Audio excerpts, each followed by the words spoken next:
창세기 12장 1절부터 3절로 다 같이 합독하도록 하겠습니다.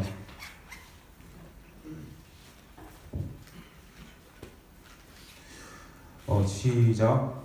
여호와께서 아브라함에게 이르시되 너는 너의 고향과 친척과 아버지의 집을 떠나 내가 내게 보여줄 땅으로 가라. 내가 너로 큰 민족을 이루고 내게 복을 주어 내 이름을 창대하게 하리니 너는 복이 될지라. 너를 축복하는 자에게는 내가 복을 내리고 너를 저주하는 자에게는 내가 저주하리니 땅의 모든 족속이 너로 말미암아 복을 얻을 것이라 하시니라. 아멘. 하나님의 말씀이면 불확실해도 수정해야 합니다라는 말씀을 가지고 목사님께서 말씀을 인도하시도록 하겠습니다. 네, 할렐루야로 인사합시다. 할렐루야. 할렐루야. 네, 할렐루야. 할렐루야. 네, 일주일 동안 어떻게 잘 지내셨나요? 네, 태풍 여기 태풍 좀 어땠어요? 아예 안 왔어요? 할렐루야네. 감사하네.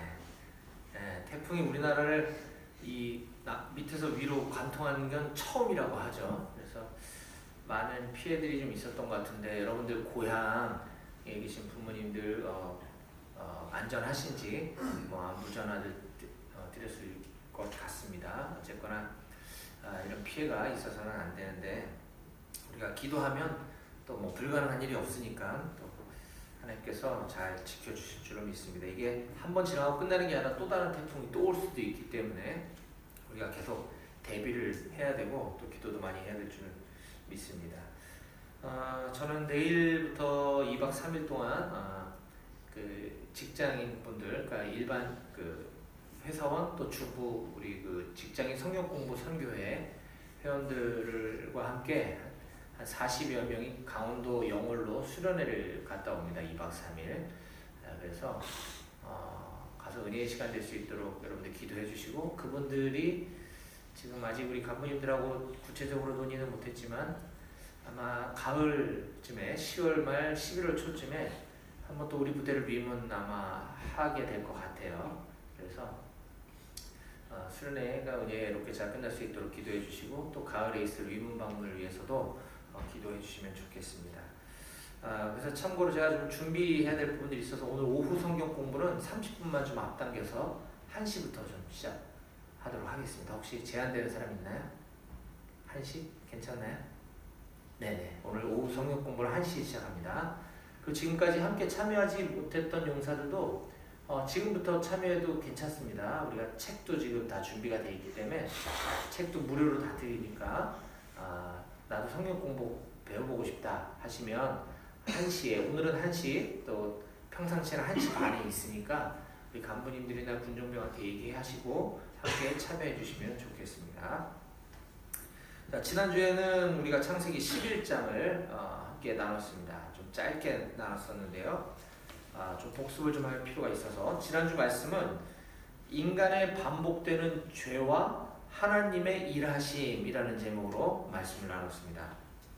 11장 전반부는 1에서 9절까지인데 인간의 죄성이 극에 달한 사건 중에 하나인 바벨탑 사건이 등장을 하고 있고요. 또 후반부인 10절에서 32절까지는 셈의 족보가 등장을 합니다. 셈은 노아의 아들이죠. 그 노아의 아들들의 족보는 이미 10장에서 한번 언급한 적이 있는데 11장에서 또 한 번 반복해서 셈만 따로 기록하고 있는 것을 볼 수가 있었습니다. 자, 전반부인 바벨탑 사건을 살펴보면 사람들이 바벨탑을 쌓으려고 했던 목적이 무엇인지가 중요하다고 했습니다. 오늘날에도 고층 빌딩 건물들은 지어지고 있고 앞으로도 지어질 것이지만 이때 사람들은 바벨탑을 왜 지었는가? 자, 11장 4절에 보면 이렇게 이야기해주고 있습니다. 그 탑 꼭대기를 하늘에 닿게 하여 우리 이름을 내고 온 지면에 흩어짐을 면하자 하였더니, 여기 사람들이 바벨탑을 지으려고 하는 동기, 목적이 세 가지가 언급되고 있습니다. 첫 번째는 하늘의 그 탑 꼭대기를 하늘에 닿게 하려고, 인간의 욕망, 하늘에 닿고자 하는 그 인간의 욕망. 이것은 뭐냐면 내가 하나님과 같이 높아지려고 하는 인간의 죄를 표현하고 있는 것이고요. 두 번째, 우리 이름을 내고 자기 자신의 이름을 내는 것이 뭐 모두 다 나쁘다고 볼 수는 없지만 우리 그리스도인들은, 우리 믿는 사람들은 우리가 세상에서 성공하고 잘되고 하는 모든 것들이 나의 이름을 통해서, 나를 통해서 하나님이 일하셨음을 드러내는 것이 우리의 본연의 본분인 것입니다.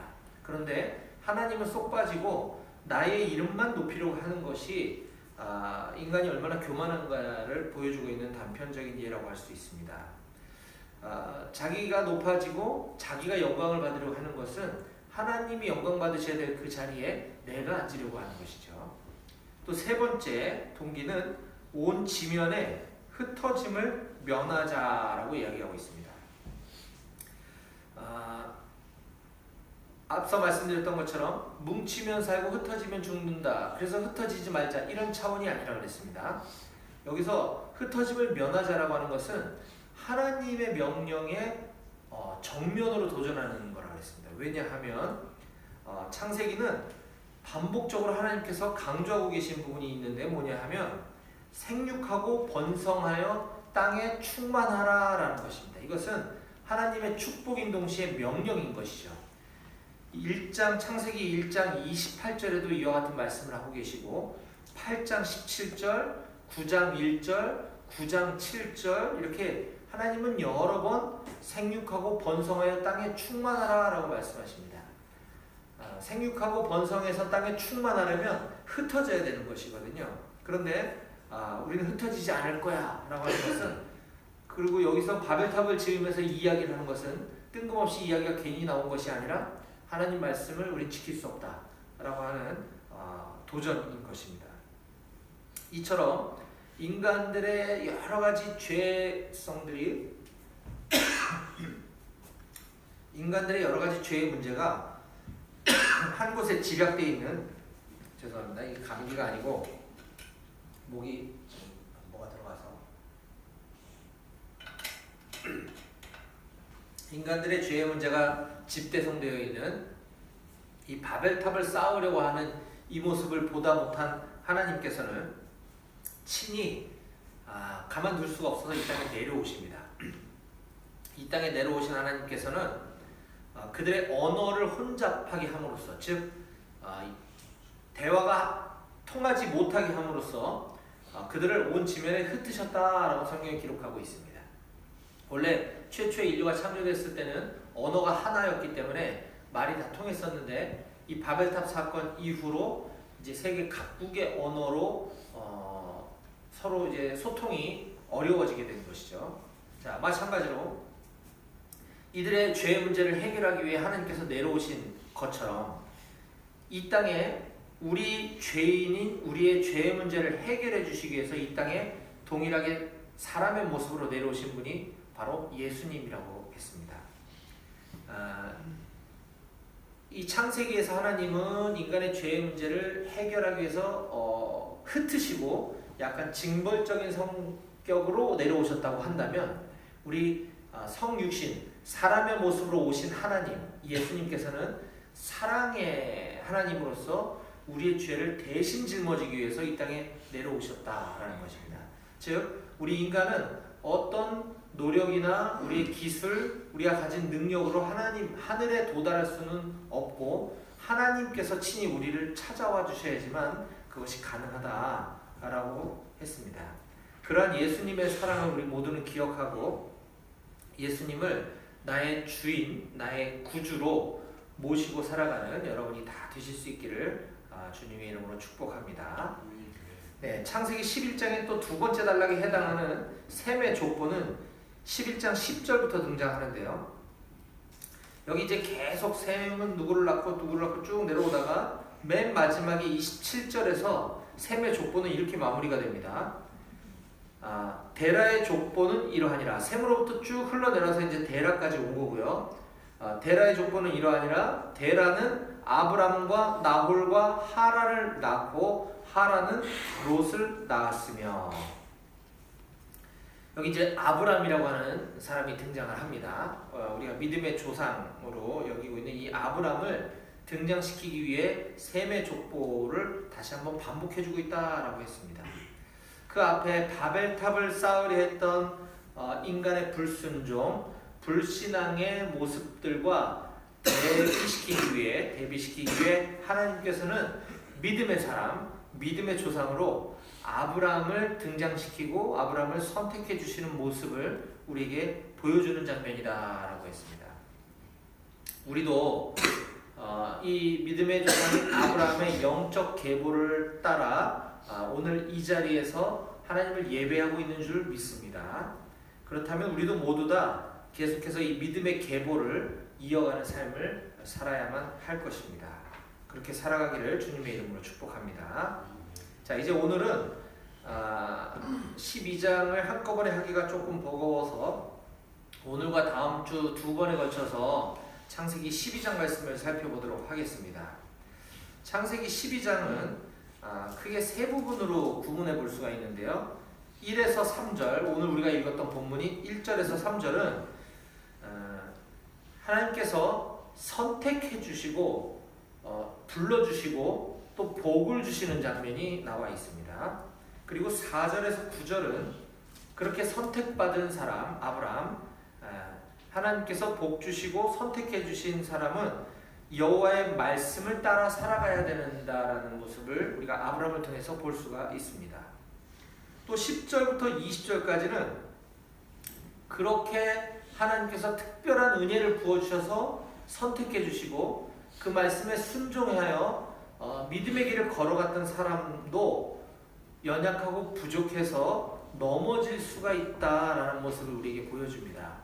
그렇게 실수하고 넘어져도 이렇게 세워주시고 고쳐주시는 하나님의 모습을 우리가 12장 10절부터 20절까지 살펴볼 수가 있습니다. 이 중에서 오늘은 창세기 12장 1절부터 3절에 나와 있는 본문 말씀을 통해서 하나님의 말씀이면 불확실해도 순종해야 합니다 라는 제목으로 오늘 하나님께서 우리에게 주시는 말씀을 전하도록 하겠습니다. 오늘 설교의 제목을 한번 같이 따라 읽어볼까요? 보여주시겠어요? 앞에 있을걸요? 제목이 입력이 안 되겠군요. 네, 제가 읽을 테니까 따라 읽어주세요. 하나님의 말씀이면 시작. 하나님의 말씀이면 불확실해도 순종해야 합니다. 시작. 불확실해도 순종해야 합니다. 그렇습니다. 자, 바벨탑 사건 이후에 하나님에 의해서 죄인인 인간들은 수많은 여러 민족들로 나누어서 흩어지게 되었다고 했습니다. 하지만 그럼에도 불구하고 사람은 여전히 죄의 길을 따라가게 됩니다. 하나님은 그 와중에서도 아무런 이유나 조건이 없는 별 볼 일 없는 아브람이라고 하는 한 사람을 그냥 선택해 주셨습니다. 아브람이 어떤 대단한 능력이나 하나님을 잘 섬기거나 그래서 하나님이 택해 주신 게 아니라 그냥 우리가 알 수 없는 아무런 이유나 조건도 없이 하나님은 아브람을 그냥 선택해 주셨습니다. 그 아브람을 통해서 큰 민족을 이루게 하시고 그 이름을 크게 하시겠다고 선언하십니다. 우리가 처음 예수님을 믿게 되고 이 자리에 나와서 하나님을 예배하는 우리 각자도 우리 자신을 돌아보면 내가 착하게 살았기 때문도 아니고 내가 부모님께 엄청나게 효도를 했기 때문도 아니고 내가 예수님을 믿고 이 자리에서 이 하나님을 예배하고 있는 것 자체가 도무지 이해할 수 없는 하나님의 특별한 은혜입니다. 아브라함을 통해서 우리는 그것을 배울 수가 있는 것인데요. 자, 그 아브라함에게 복 주셨던 하나님께서 여러분들에게도 동일한 복을 주실 줄로 믿습니다. 아멘. 자, 오늘 우리가 읽었던 본문을 한 번 더 제가 읽어보도록 하겠습니다. 12장 1절로 3절입니다. 여호와께서 아브라함에게 이르시되 너는 너의 고향과 친척과 아버지의 집을 떠나 내가 네게 보여줄 땅으로 가라. 내가 너로 큰 민족을 이루고 내게 복을 주어 내 이름을 창대하게 하리니 너는 복이 될지라. 너를 축복하는 자에게는 내가 복을 내리고 너를 저주하는 자에게는 내가 저주하리니 땅의 모든 족속이 너로 말미암아 복을 얻을 것이라 하신지라. 아멘. 네, 아브라함을 하나님께서 이렇게 특별히 이유나 조건도 없이 선택해 주셨지만 아브라함에게 하나님께서 주신 명령이 하나 있었습니다. 그게 무엇이냐면 그의 고향과 친척과 아버지의 집을 떠나라고 하는 것입니다. 그러면 하나님께서는 왜 아브라함에게 이런 말씀을 해주셨을까? 기왕 선택해 주셨으면 그냥 편안하게 그냥 복만 받게 해주시지 고향 친척 아버지를 떠나라라고 말씀해 주신 데에는 그 이유가 있었습니다. 그 이유에 대해서 여호수아서에서 설명을 해주고 있어요. 우리가 성경은 다 이렇게 연결이 되어 있기 때문에 창세기에서 보이지 않는 부분이 다른 성경에서 보이는 부분들이 많습니다. 오늘 그걸 좀 따라가 볼 건데요. 자, 하나님께서 아브라함 보고 고향 친척 아버지 집을 떠나라고 하신 그 이유에 대해서 여호수아서의 저자는 24장 2절과 3절에서 이렇게 설명해 주고 있습니다. 여호수아 24장 2절과 3절입니다. 여호수아가 모든 백성에게 이르되 이스라엘의 하나님 여호와께서 이같이 말씀하시기를 옛적에 너희 조상들 곧 아브라함의 아버지 나홀의 아버지 데라가 강 저쪽에 거주하여 다른 신들을 섬겼으나 내가 너의 조상 아브라함을 강 저쪽에서 이끌어내어 가나안 온 땅에 두루 행하게 하고 그의 씨를 번성하게 하려고 그에게 이삭을 주었으며. 네, 창세기에서 우리가 발견하지 못한 은혜가 여호수아서에서 발견되어집니다. 하나님께서 아브라함에게 아브라함을 고향 친척 아버지의 집을 떠나라고 하신 이유, 바로 아브라함의 가문은 아브라함의 아버지, 할아버지, 자자손손 내려오는 그 집안은 바로 다른 신들을 섬기는 집안이었기 때문이다라는 것입니다. 그래서 아브라함을 선택해서 거기서 이끌어내서 하나님께서 약속하신 그 땅으로 보내시고자 너는 너의 본토 친척 아비집, 옛날 성경은 그렇게 표현하고 있고 지금은 고향과 친척과 아버지의 집을 떠나라 라고 말씀하고 계신 것입니다. 그런데 여기서 또 한 가지 어려운 문제가 하나 등장을 합니다. 떠나는 건 좋은데 어디로 갈지를 알려주고 떠나라고 하셔야 될 거 아니에요, 그렇죠? 근데 여기 보니까 12장, 오늘 창세기 12장 1절에 내가 네게 보여줄 땅으로 가라 라고 말씀하고 계십니다. 이건 뭐냐 하면 하나님께서 예령을 걸어주시는 게 아닙니다. 너는 떠나라, 내가 앞으로 보여줄 테니까 그쪽으로 가라, 이게 아니고 내가 내게 보여줄 땅으로 출발해라 라는 겁니다.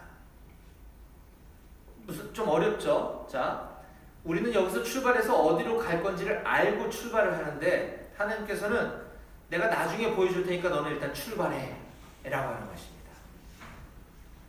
어디로 갈지 모르지만 갈 바를 알지 못하고 출발하게 하시는 것, 이것은 무조건적인 순종을 하나님께서 요구하시는 겁니다.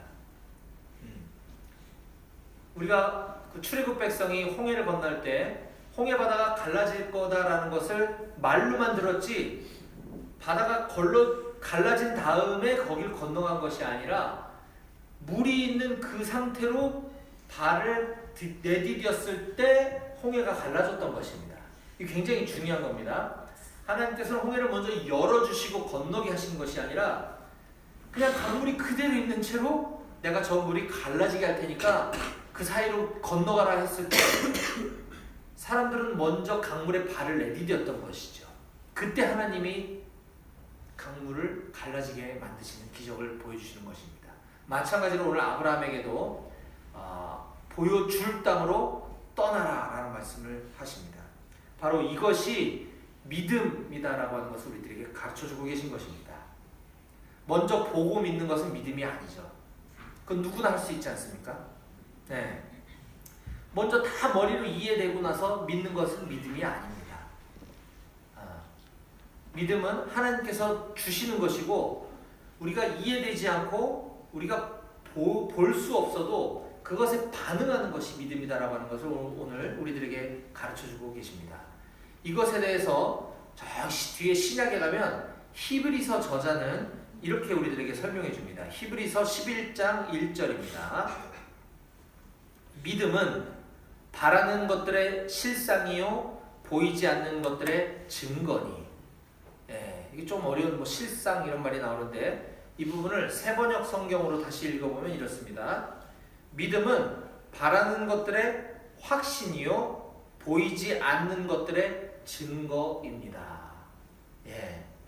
믿음은 보이지 않아도 내가 바라는 것, 하나님께서 나에게 주시겠다고 하신 것을 그냥 확신하는 것, 이것이 믿음이다라고 우리에게 가르쳐주고 있습니다. 우리 기독교 신앙은 믿음이 굉장히 중요합니다. 우리는 오직 믿음만으로 영원한 생명을 얻고 영원한 하나님의 나라에 들어가는 천국 백성들인 것입니다. 우리가 천국에 가는 유일한 이유는 믿음인데 그 믿음이 무엇인지를 정확히 알지 못하면 우리가 일주일에 한 번 교회 나와서 예배 드리는 것으로 믿음이 있다라고 착각할 수가 있습니다. 믿음이란 바라는 것들의 실상, 확신이고 보이지 않는 것들의 증거다라고 이야기해주고 있습니다. 또한 오늘 이 창세기 12장의 아브라함의 모습을 히브리서 저자는 11장 8절에 다음과 같이 설명해주고 있습니다. 히브리서 11장 8절입니다. 믿음으로 아브라함은 부르심을 받았을 때에 순종하여 장래의 유업으로 받을 땅에 나아갈새 갈 바를 알지 못하고 나아갔으며. 제가 앞서 설명한 부분을 한 문장으로 정리해주고 있죠. 부르심을 받았을 때 아브라함은 순종했다. 장래 유업으로 하나님께서 주시겠다고 하는 그 받을 땅을 향해 갈 바를 알지 못하고 어디로 가야 될지를 모르고 나아갔다. 이것이 순종이다. 이것이 믿음이다. 라고 하는 것을 우리들에게 가르쳐주고 있는 것입니다. 자, 아브라함이 이와 같은 믿음의 순종을 하게 되면 다음과 같은 일들이 일어나게 될 것이라고 하나님께서는 미리 가르쳐 주셨습니다. 자, 첫 번째, 오늘 12장 본문을 통해서 우리가 알 수 있는 대목인데요. 자, 너는 너의 고향과 친척과 아버지 집을 떠나 내가 내게 보여줄 땅으로 가라 명령하신 하나님께서는 자, 그렇게 하면 12장 2절에 내가 너로 큰 민족을 이루게 해주겠다.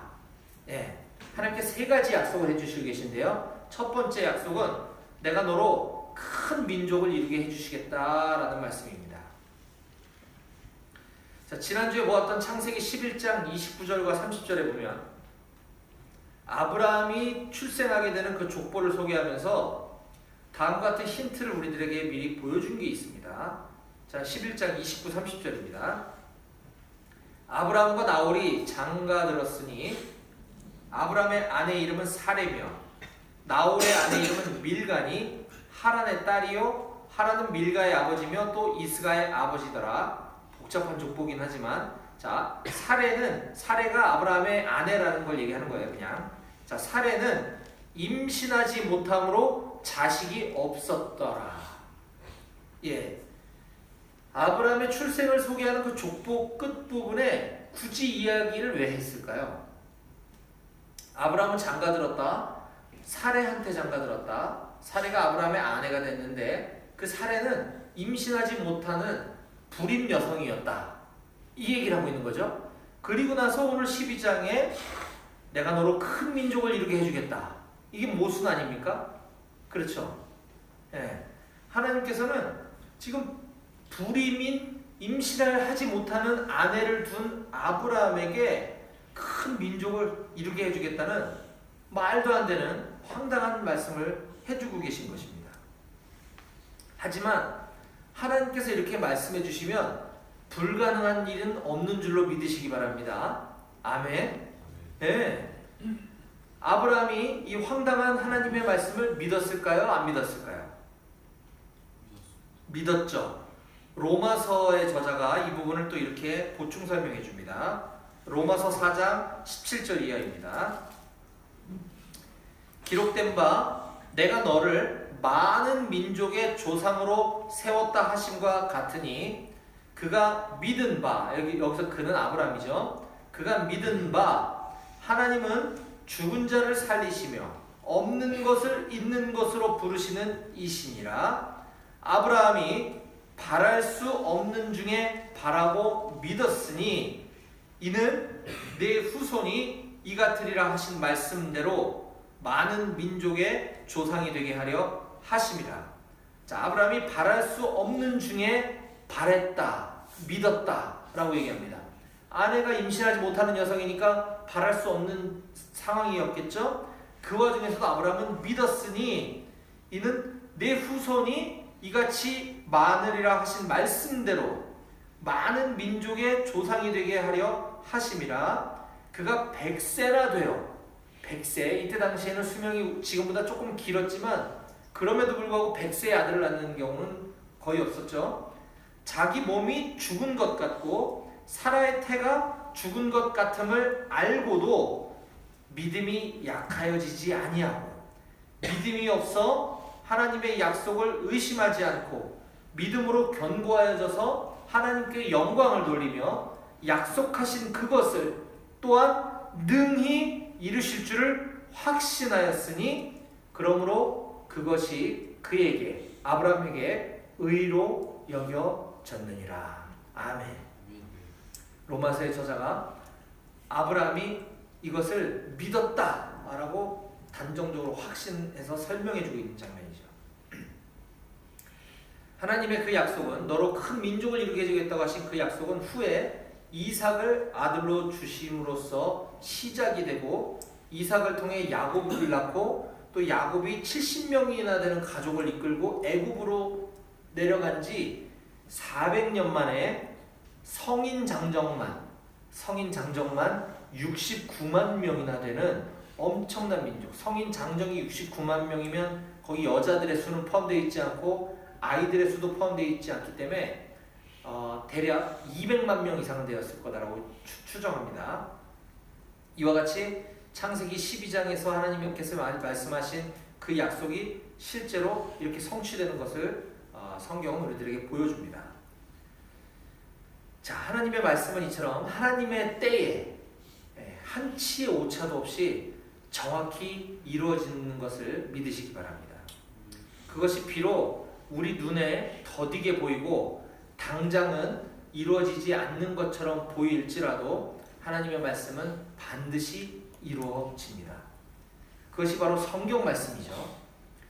결국 성경 말씀은 우리가 다 이해하지 못해도 우리가 불가능해 보여도 하나님의 때에 모두 다 정확하게 이루어지게 될 것입니다. 성경 말씀의 상당 부분은 이미 이루어졌고 이제 남은 부분은 약속하신 예수님께서 승천하신 예수님께서 하나님의 때에 다시 오셔서 믿는 자들과 믿지 않는 자들을 심판하시겠다라고 하는 약속이 아직 성취되어지지 않았죠. 그 예언의 말씀을 믿는 여러분들이 다 되시기를 축복합니다. 아멘. 자, 두 번째, 세 번째는 좀 짧게 보겠습니다. 하나님께서 아브라함에게 약속하신 두 번째, 내 이름이 창대하게 될 것이다 라는 것입니다. 내 이름이 창대하게 될 것이다. 이것은 아브라함의 이름을 높여주시겠다는 단순한 그런 의미가 아니라 거기에는 보다 심오한 의미가 있습니다. 왜냐하면 물론 아브라함이 스스로 자기 이름이 높아지겠다고 한 것은 아니지만 아브라함의 이름을 높여주시겠다고 한 하나님의 약속을 그것만 보면 우리는 지난 11장에 바벨탑을 쌓았던 사람들이 자기 이름을 내겠다고 한 것과 되게 억울한 상황이 연출되는 거죠. 11장의 사람들은 자기 이름을 낸다고 그랬는데 혼내키시고 12장의 아브라함은 이름을 높여주겠다고 하면 모순되는 하나님처럼 보이지만 하나님의 이 아브라함의 이름을 창대하게 할 것이다라고 하는 것은 아브라함의 후손의 계보를 따라 장차 오실 메시아 예수님의 탄생으로 인해서 아브라함의 이름이 높아지게 될 것이다라는 이야기입니다. 예수 그리스도의 탄생이 아브라함의 계통을 따라 오시게 되는 그 예수의 이름이 창대하게 되고 그 예수 그리스도를 믿는 우리들도 이와 같이 아브라함처럼 예수님 때문에 우리 이름이 창대하게 될 것을 믿으시기를 바랍니다. 아멘. 마지막 세 번째입니다. 너는 복이 될 것이다 라고 하나님께서 아브라함을 축복하십니다. 근데 내가 너에게 복을 줄게 이 정도가 아니라 너는 복이 될 것이다 라고 이것은 하나님의 명령입니다. 단순히 위로의 말, 격려의 말, 듣기 좋은 말 하신 정도가 아니라 하나님의 명령인 것이죠. 이것에 대해서 다음 절에 12장 3절에서 보다 자세히 풀어 설명해 주십니다. 너를 축복하는 자에게는 내가 복을 내리고 너를 저주하는 자에게는 내가 저주하리니 땅의 모든 족속이 너로 말미암아 복을 얻을 것이라 하신지라. 네. 아브라함을 저주하는 자에게는 하나님께서 가만두지 않으시겠다는 겁니다. 또한 땅의 모든 족속이 아브라함으로 말미암아 복을 얻게 될 것이다 라고 하는 이 말씀은 마찬가지로 아브라함을 떠받들어라는 뜻이 아닙니다. 아브라함의 자손을 통해 오시게 될 메시아 예수님을 통해서 그를 믿는 자에게 영원한 생명과 복을 얻게 해주시겠다라고 하는 말씀인 것입니다. 결국 이 창세기 12장 1절에서 3절 말씀을 들은 아브라함의 입장에서는 미래의 이야기고 아직 뭔 얘기인지 정확하게 이해하지 못했을 수도 있지만 오늘 성경을 보고 있는 우리들의 입장에서 이 창세기 12장 1절부터 3절까지의 모든 하나님의 약속은 다 성취되었음을 우리가 알 수 있는 것이죠. 자, 이제 오늘 말씀을 정리합니다. 하나님의 말씀은 우리 눈에 우리 입장에서 볼 때 불확실해 보이는 것 뿐이지 하나님의 입장에서는 이것보다 더 확실할 수가 없는 겁니다. 하나님이 말씀하신 것은 하나님이 반드시 이루시는 것이죠. 근데 우리가 볼 때는 불가능해 보이고 하나님이 오늘 말씀하셨는데 내일 안 이루어지면 안 이루어질 것처럼 보여지는 것은 우리의 믿음이 없는 죄성 때문인 것입니다. 불확실해 보이는 하나님의 약속일지라도 그것은 반드시 이루어진다는 사실을 우리가 믿어야 할 것입니다. 여러분들 중에 여러분들 군 복무 기간이 이제 앞으로 각자 얼마나 남았을지 사람마다 다를 텐데 나의 남은 군 생활이 어떻게 전개되어질지 또 이 시간이 도대체 갈지 걱정도 되고 우려가 되는 형제들도 아마 있을 겁니다. 또 좀 더 길게 보면 전역 이후에 이제 앞으로 나의 인생은 어떻게 펼쳐질지 나는 무엇을 통해서 먹고 살게 될 것인지 이 미래에 대해서도 걱정이 되거나 불안한 형제들이 아마 있을 수 있을 것입니다. 이 오늘 창세기 12장 말씀을 통해서 하나님께서 약속하신 그 불확실한 미래가 결국 아브라함은 믿음으로 반응했던 것처럼 우리 또한 하나님의 이 약속을 굳게 붙잡고 믿음의 발걸음을 떼는 여러분들 다 되시길 바랍니다. 특히 구원자 되시는 우리 주 예수님을 보내주셔서 창세기 12장 1절에서 3절의 말씀은 완벽하게 성취가 되었습니다. 그렇다면 예수를 믿는 우리도 또한 이 하나님의 축복이 동일하게 저와 여러분들에게도 적용된다라고 하는 사실을 믿으시기 바랍니다. 그 믿음 가지고 앞으로 하나님께서 여러분에게 보여주시게 될 그 축복의 길로 믿음으로 나아가는 여러분 모두가 다 되실 수 있기를 주님의 이름으로 간절히 축원합니다. 아멘. 기도하시겠습니다.